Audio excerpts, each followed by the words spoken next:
Ready.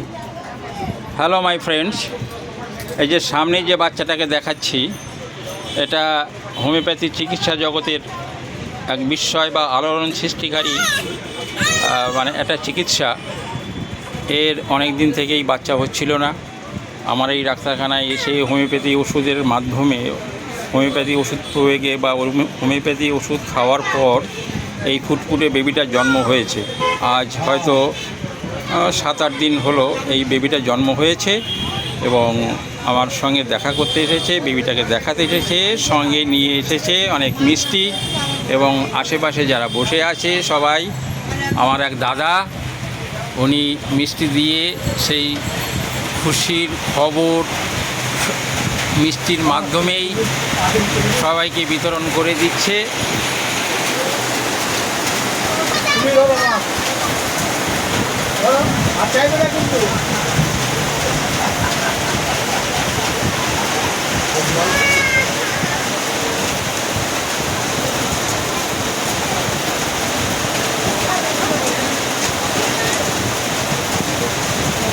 এখন দিয়েছিলাম দামনি তো, এখন তুমি নিচ্ছে কেন?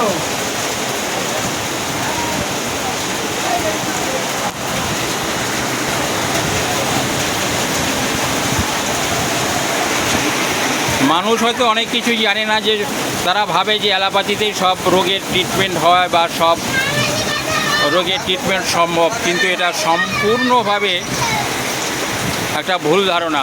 আজকে দেখিয়ে দিলাম যে হোমিওপ্যাথিতে সঠিক নিরীক্ষণ, সঠিক পর্যবেক্ষণ, সঠিক চিন্তন এবং সঠিক ওষুধ প্রয়োগের মাধ্যমে মানুষের যে জিনগত বৈশিষ্ট্য বা বিভিন্ন রকম ক্রিটিক্যাল বা দুরারোগ্য রোগ, যেমন ইনফার্টিলিটি, সামনেই আমার একটা জ্বলন্ত দৃষ্টান্ত। আমি ভগবানের কাছে প্রার্থনা করি তাদের বাচ্চা পৃথিবীতে ভালো থাকুক, সুন্দর হোক, মানুষের মতন মানুষ হোক। আচ্ছা, তোমার নাম কি? বাড়ি কোথায়? তোমার ছেলের কি নাম রেখেছো? আরিফ গাইন। আরিফ গাইন। আর পাশে যে বসে আছে উনি কে হয়? উনি বাচ্চার নানিমা। বাচ্চার নানি। বাহ। তাহলে ফ্রেন্ডস, বাচ্চার পরিচয় দিলাম। আচ্ছা, তোমাদের বাড়িটা কোথায় যেন বললে? সাতকরিয়াপাড়া। ঠিক আছে। ওরও একটা খুব আশা ছিল।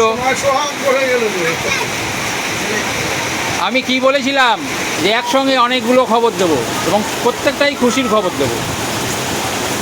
এবং বাচ্চার মায়েরও খুব ইচ্ছা ছিল যে আমার যেন একটা ছেলে হয়, আর ঠাকুর তাই